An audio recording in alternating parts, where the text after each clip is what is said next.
Thank you for joining us on another Cash or Trash episode. I'd like to warn everybody that some of these videos may be a little upsetting to some of you because we may be talking a little bit of trash about some of these brands, especially if you work for the company, if you own any of these brands, or if you're just a fan of them. We may talk a little bit of trash and knock them down a peg or two, but there may be some good stuff as well, so check it out.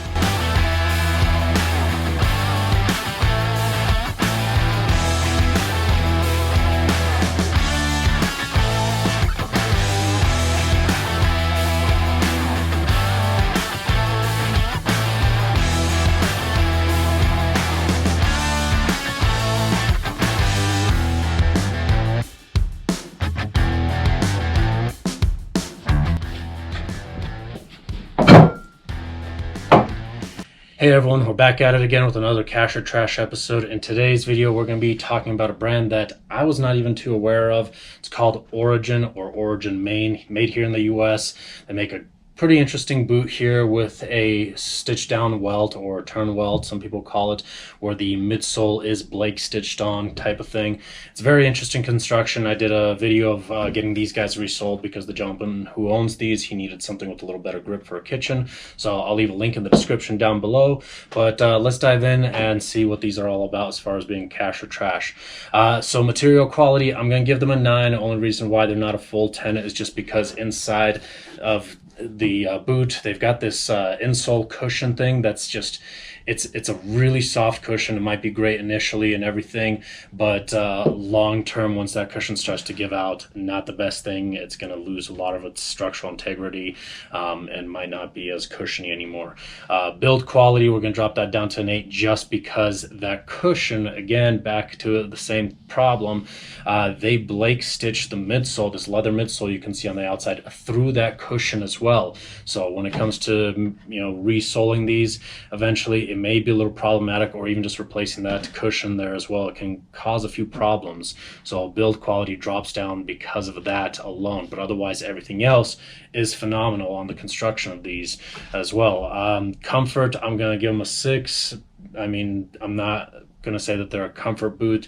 They did build this boot with anticipation of that cushion being most of the comfort, and then you've got that leather midsole. There is no cork inside, so comfort may be debatable. For some people it could be a 9 or a 10 even, but from what I can see, long term we're thinking also, not just short term. Short term they may be feeling great, but then you got to try to break them in, and there's not much to break in except for this really thick leather midsole. There's no cork that you can possibly break in.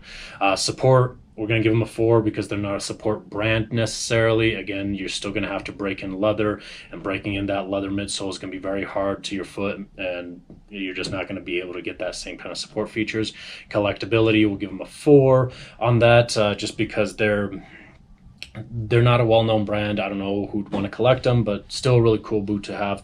So that means show-offability, we'll bump that up to a 6 just because it looks pretty cool there. I mean, you can't really show off a boot necessarily that's not known per se, but sometimes in some communities you can, especially a lot of those boot collectors and stuff like that out there.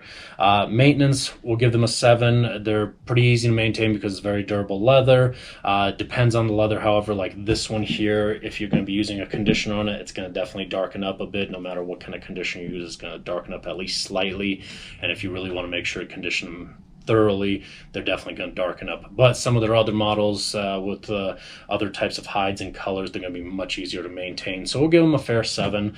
Recraftability, I'll give them a 7 as well, just because from the build of it, it looks like the anticipation to resole these is just to replace just the sole, not that leather midsole.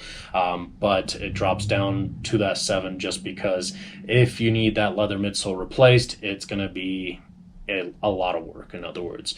Plus, during that time, you're going to have that cushion replaced, and probably not going to have that cushion stitched through like they did from the factory either, because the machines do not like that stuff. Price point is kind of a low medium price point. Surprisingly, they're not very expensive. Just it's an interesting boot at that price point. I think it's pretty nice. Full disclosure, this company does not just specialize in boots. They do all sorts of stuff. Apparently, I think they make also some kind of protein powder, which is kind of weird for a company that makes things, but I guess their whole goal is to have made in the US, made in America type stuff. So that's a huge thumbs up for them for sure. Cash or trash, I'm going to give them a cash. I mean, there are some major drawbacks that I'm not happy with about them. Again, like the cushion, for example, that's my biggest pet peeve about it. And the recraftability to do a full recraft might be a bit of a challenge. It does reduce the cost just to have just the sole, you know, replaced instead of having to have them completely stripped down and rebuilt. But definitely an interesting one. So definitely a cash for me, I would say. I would definitely love to have a pair of these. They also have these cool laces. I don't know if those are actually aftermarket laces. They do. Also, one more thing I'll point out, they have a double tongue in here. So for some people that might be very important to have that double tongue for protection on the instep. So we'll give them a cash. I hope you enjoyed this video. Make sure you hit the subscribe button and the notification bell icon to be notified when we have our next Cash or Trash episode, and we'll see you next time.